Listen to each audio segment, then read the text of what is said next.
Om Namo Bhagavate Vasudevaya. Nama Om Vishnu Padaya Krishna Prasthaya Bhutale Srimate Bhakti Vedanta Swami Niti Namine Namaste Saraswate Deve Gauravani Pracharine Nirvishesha Shunyavadi Paschatya Deshatarine Shri Krishna Chaitanya Prabhu Nityananda Shri Advaita Gadadha Shivasadi Gaura Bhakta Vrinda Hare Krishna Krishna Krishna Hare Hare Hare Rama Rama Rama Hare Hare. Today we are reading from Bhagavad Gita as it is, translation and commentary by His Divine Grace Srila A.C. Bhaktivedanta Swami Prabhupada, chapter 11, texts 1 and 2. Now those who are students of the Bhagavad Gita, they know that this chapter 11 is quite different in content from the rest of the Gita. In this chapter is the famous Vishvarup Darshan, in which Lord Krishna shows his Vishvarupa or universal form. He shows what he's been explaining to Arjuna, that he is everything, not just theoretically, but he shows to Arjuna how he is everything in the universe. Arjuna saw, he is to be shown in this chapter 11, or it's described in this chapter 11, how he sees Krishna as all the forms, everything in the universe, everything is Krishna, everything is inside Krishna. Arjuna is granted that vision. Now, text 1 begins with Arjuna speaking to Krishna.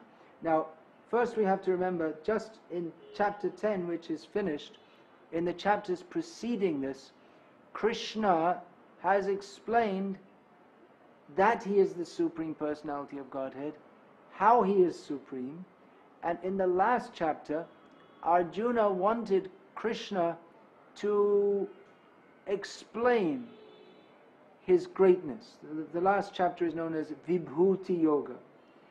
So in that chapter, Lord Krishna describes to Arjuna how Yad Yad Vibhuti Mat Sattvam Srimad Urjatam Evava Tat Tat Evava Gachamam Mama Tejangsa Sambhava. He was saying that whatever is wonderful in the creation, whatever wonderful we think, whatever powerful thing we see, whatever beautiful thing we see, whatever awe-inspiring thing we see, that is all coming from just a tiny speck of Krishna's magnificence. Krishna is Bhagavan. He is magnificent. So now Arjuna will ask Krishna to show him that. He's described it now in great detail, how he is supreme.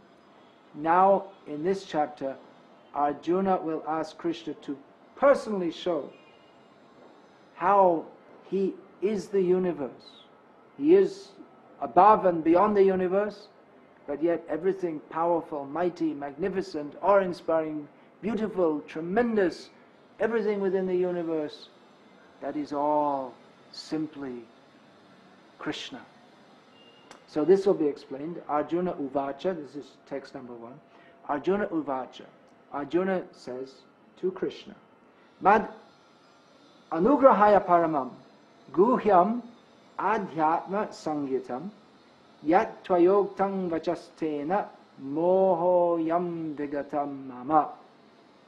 Arjuna said, by my hearing the instructions you, Krishna, have kindly given me about these most confidential spiritual subjects, my illusion has now been dispelled. So this is very important, because how did the Bhagavad Gita come to be spoken? Arjuna was in illusion. He did not know, should I fight or not fight. If I fight, it's not very good. I have to perform adharma by attacking and killing my gurus. So many bad things. And if I don't fight, that then adharma in the form of Duryodhana will prevail in the world.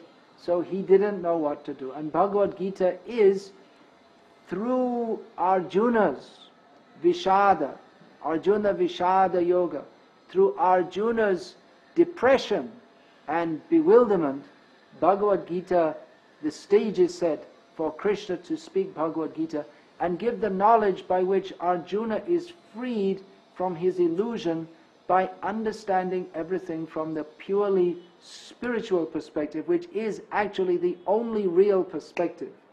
Whatever we think of, whatever we conceive, whatever we imagine, whatever judgments we make, we consider right and wrong from the material perspective, thinking that I am a product of this material world. That is all simply an illusion. And Krishna speaks this Bhagavad Gita to take Arjuna out of illusion, and through Arjuna he speaks to the whole universe, to everyone. So Arjuna is saying to Krishna, now my illusion is dispelled.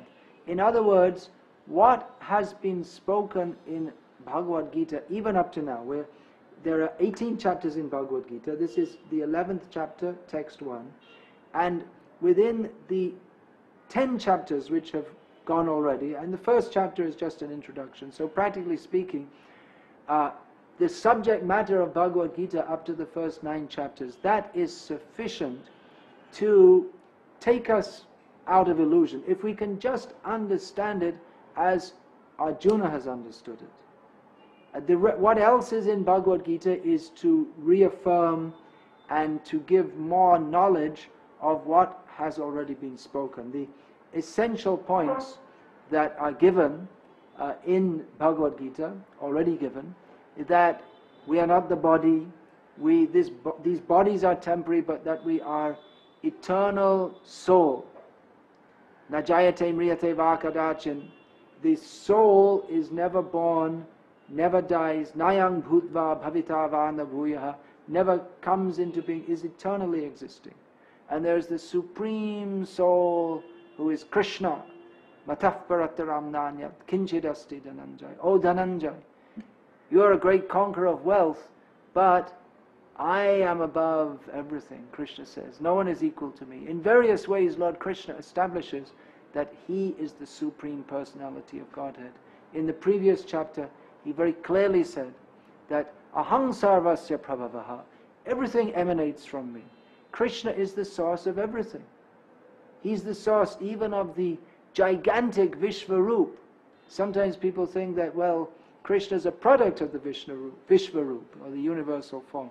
But it's very clear from Bhagavad Gita that the Vishvarup, that's also coming from Krishna. And even in the Vedic scriptures, there's a description of the gigantic Mahavishnu form, from whose he's so huge that when he breathes out from his hair follicles, the universes in seed form emanate.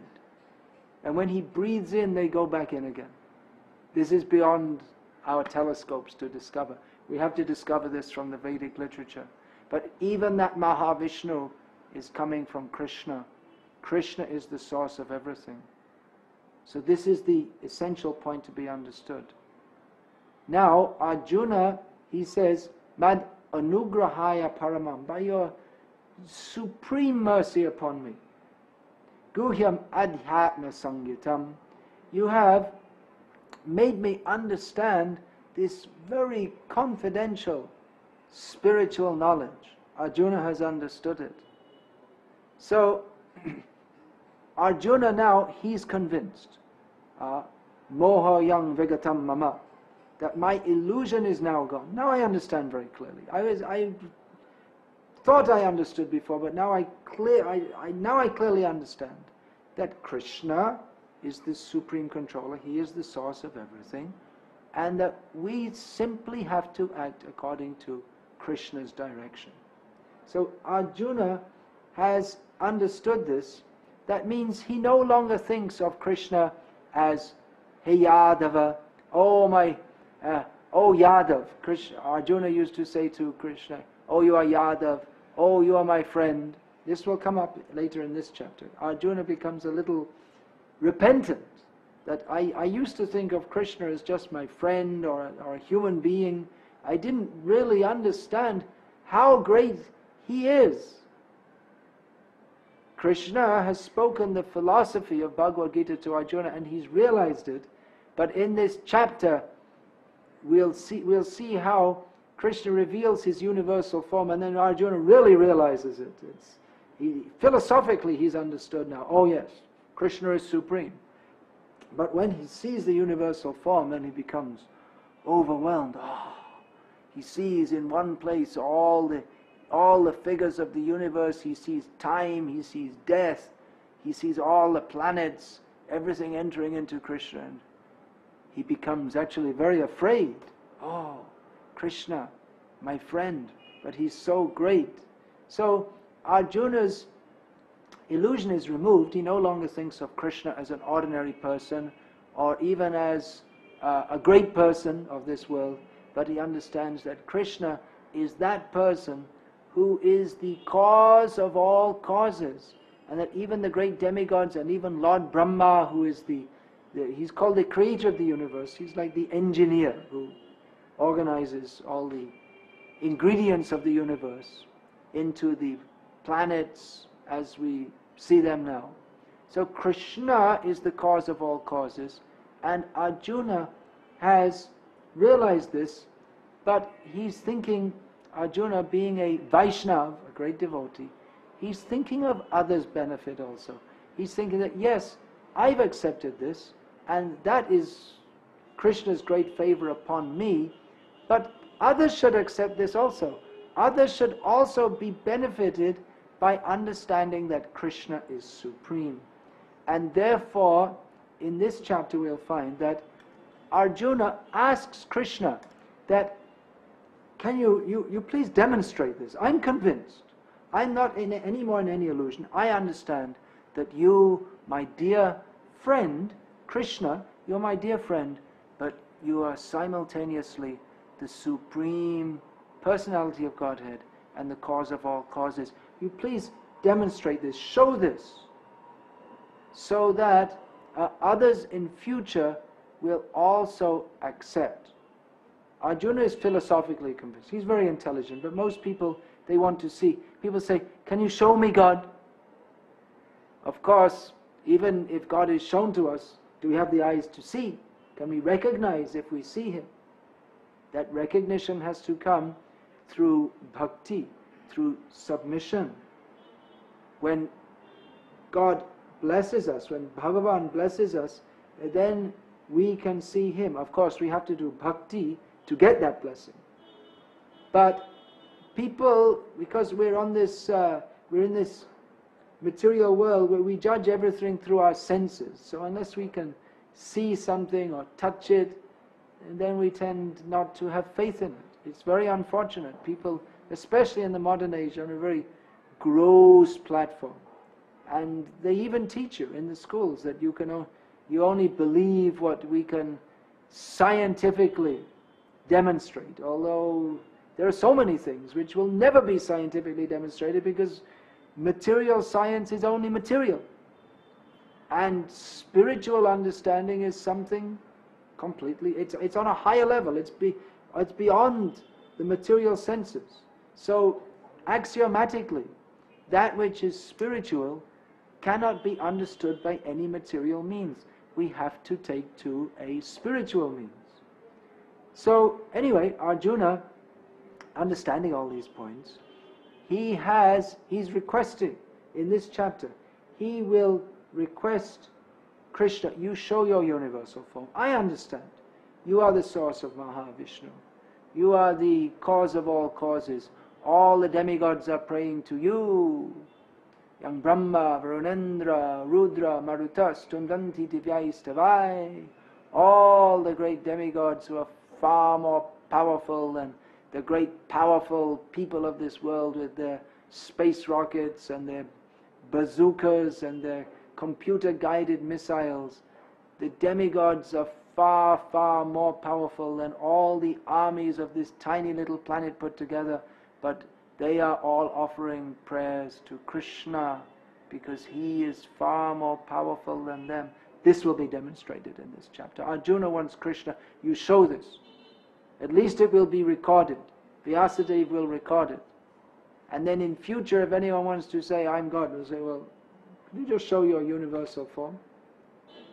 So, Arjuna being very kind, this is the symptom of a Vaishnava, that he always thinks of the benefit of others. So he wants that others will also accept Krishna as the personality of Godhead, and therefore he asks Krishna to demonstrate his Vishvarupa, his universal form, which is something quite amazing.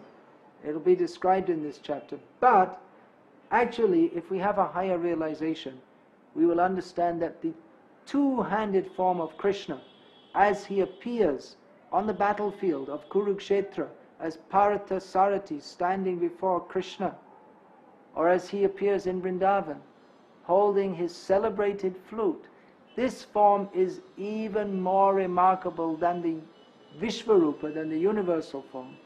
The universal form definitely is remarkable, but even more remarkable is that he who is all-powerful, all-magnificent, all-pervading, all-dominating, all-worshipable, the cause of all causes, that he, out of his love for his devotees, he prefers to take what appears to be like a human-like form so that he can reciprocate with us.